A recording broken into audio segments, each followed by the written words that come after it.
এভাবে সিনেমার শুটিংয়ে আমাদের বোকা বানানো হচ্ছে। বন্ধুরা, সিনেমার পেছনের দৃশ্য দেখলে আপনি অবাক হতে বাধ্য হবেন। যেমন শাকিব খানের বরবাদ সিনেমার দৃশ্য। এছাড়া তুফান সিনেমাতে শাকিব খান কিভাবে গান চালাচ্ছে সেটাও দেখতে পাবেন। এই শুটিংগুলো বাস্তবে দেখতে অনেক হাস্যকর মনে হয়। চলুন আজকের এই ভিডিওতে আমরা দেখে আসি বিখ্যাত সিনেমার পেছনের দৃশ্য। তার আগে ভিডিওটিতে লাইক দিয়ে দিন এবং চ্যানেলটি সাবস্ক্রাইব করে ফেলুন। তো প্রথমেই দেখুন বরবাদ সিনেমার শেষের দৃশ্য। এটি কিভাবে শুটিং করা হয়েছে দেখতে পাচ্ছেন। শাকিব খান কিভাবে ভিলেনকে মারছে। এই শুটিং এর ভিডিও সোশ্যাল মিডিয়াতে ব্যাপক ভাইরাল হয়েছে।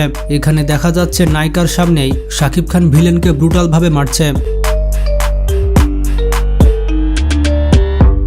এবার দেখুন প্রিয়তমা সিনেমার শুটিং। এখানে দেখা যাচ্ছে নায়ক এবং নায়িকা কয়েকজন ছেলের মধ্যে ফেসে গিয়েছে এবং ভিড়ের মধ্যে কেউ একজন নায়িকার মাথা ফাটিয়ে দিচ্ছে। এবার আপনারা দেখুন তুফান সিনেমাতে শাকিব খান কিভাবে মেশিন গান চালাচ্ছে। তার এই মেশিন গান চালানোর দৃশ্য ব্যাপক ভাইরাল হয়েছিল, কিন্তু বাস্তবে দেখে মনে হচ্ছে শাকিব খান একটি খেলনা গান চালাচ্ছে।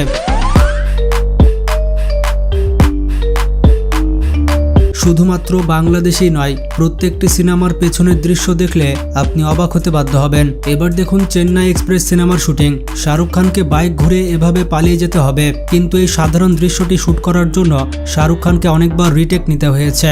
এই বাইক ঘোরাতে গিয়ে শাহরুখ খান অনেকবার মাটিতে পড়ে যায়। এছাড়া আরেকটি দৃশ্যে দেখা যায় শাহরুখ খানের গাড়ি যখন পড়ে যাচ্ছিল তখন শাহরুখ খান কিভাবে গাড়িটি ধরছে। ইন্টারেস্টিং ফ্যাক্ট হচ্ছে এই দৃশ্যটি একেবারে বাস্তব ছিল।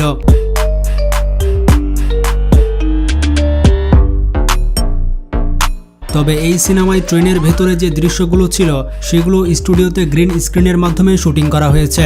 আর ট্রেনের চলমান অবস্থা লুক দেওয়ার জন্য শুটিংয়ের মেম্বাররা ট্রেনটি হাত দিয়ে ধাক্কা দিত, যাতে মনে হয় ট্রেনটি চলছে।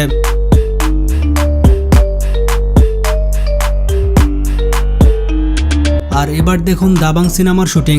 এই সিনেমার একটি দৃশ্যে সালমান খানকে একটি লাঠির সাথে রোমান্সের দৃশ্য করতে হবে। এই দৃশ্যটি সম্পূর্ণ করার জন্য সালমান খানকে অনেক বেশি প্র্যাকটিস করতে হয়েছে, কারণ তাকে এই ফাইটিংটি ডান্সিং স্টাইলে করতে হতো। তাছাড়া ফ্যাক্টরির ভেতরে ফাইটিং সিন কভার করার জন্য ফ্যাক্টরির চারিদিকে ক্যামেরা লাগানো হয়েছিল।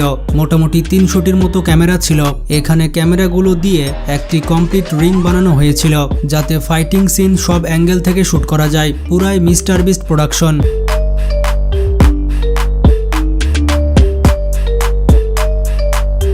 একটি দৃশ্যে দেখা যায় সালমান খানকে এই দড়িটি পায়ের সাহায্যে তুলতে হতো, কিন্তু সালমান খান এটি পারছে না। কিন্তু এই কাজটি ছোট একটি বাচ্চা একবারে করে দেখিয়েছে। তাছাড়া সকল ফাইটিং সিন করার জন্য মাটিতে ফোম বিছানো হয়েছিল, যাতে শুটিংয়ের সময় কেউ আঘাতপ্রাপ্ত না হয়।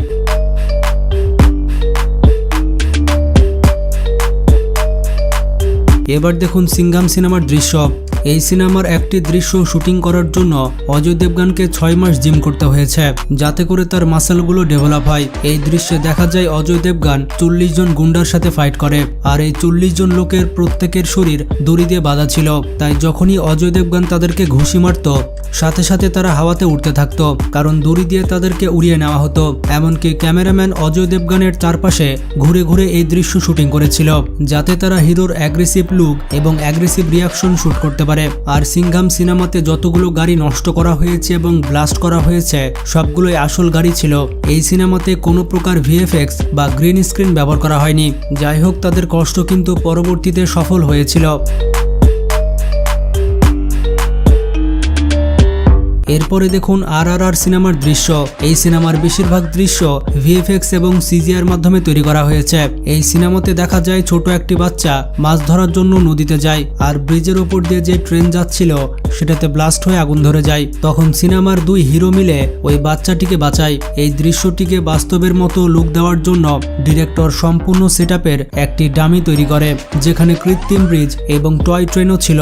এই খেলনা ট্রেনে সত্যিকারের ব্লাস্ট করা হয়েছিল, যাতে দৃশ্যটি রিয়ালিস্টিক মনে হয়। এছাড়া আরেকটি দৃশ্যে দেখা যায় যে নায়ক অনেকগুলো জঙ্গলি পশু নিয়ে ইংরেজদের উপরে হামলা করে, কিন্তু বাস্তবে খাঁচা থেকে শুধুমাত্র নায়ক একাই বের হয়েছিল, কোনো রকম জঙ্গলি পশু বের হয়নি। পরবর্তীতে পশুদেরকে সিজিআর মাধ্যমে অ্যাড করা হয়েছে।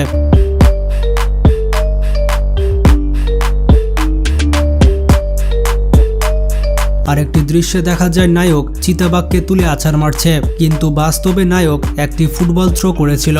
এই সিনেমার শেষের যে দৃশ্য ছিল সেই সম্পূর্ণ দৃশ্য একটি স্টুডিওর মধ্যে শুট করা হয়েছে, এটি কোনো জঙ্গল ছিল না।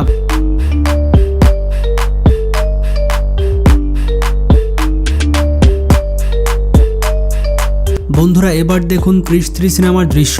এই সিনেমার বেশিরভাগ দৃশ্য সিজিআই এবং ভিএফএক্স এর মাধ্যমে তৈরি করা হয়েছে। এই সিনেমার দৃশ্যগুলি হলিউড সিনেমাকেও হার মানাবে। এই সিনেমায় ঋত্বিক রোশনকে অনেকবার আকাশে উঠতে দেখা যায়। এই আকাশে ওড়ার দৃশ্যটি বাইরে নয়, বরঞ্চ একটি রুমের মধ্যে শুট করা হয়েছে। আর ঋত্বিক রোশনকে দড়ির সাহায্যে উড়ানো হতো, আর পেছনে ব্লু ব্যাকগ্রাউন্ড দেওয়া হয়েছিল, যাতে এটিকে এডিটিং করে পরবর্তীতে দেখানো যায় যে ঋত্বিক রোশন আকাশে উঠছে।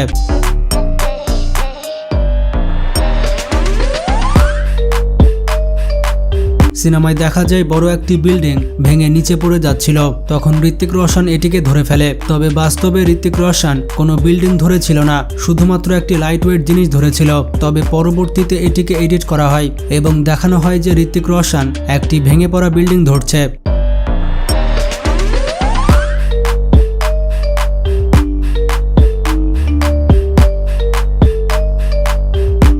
এখানে দেখতে পাচ্ছেন ভিলেন একটি গাছকে ভেঙে ফেলে এবং গাছের দুইটা টুকরো নিয়ে ঋত্বিকের সাথে মারামারি করে। আপনারা দেখতে পাচ্ছেন এখানে কোনো গাছের গুঁড়ি ছিল না, ভিলেনের হাতে নীল দুইটি জিনিস ছিল, যেটা পরবর্তীতে এডিটিং করে গাছের গুঁড়ি করা হয়।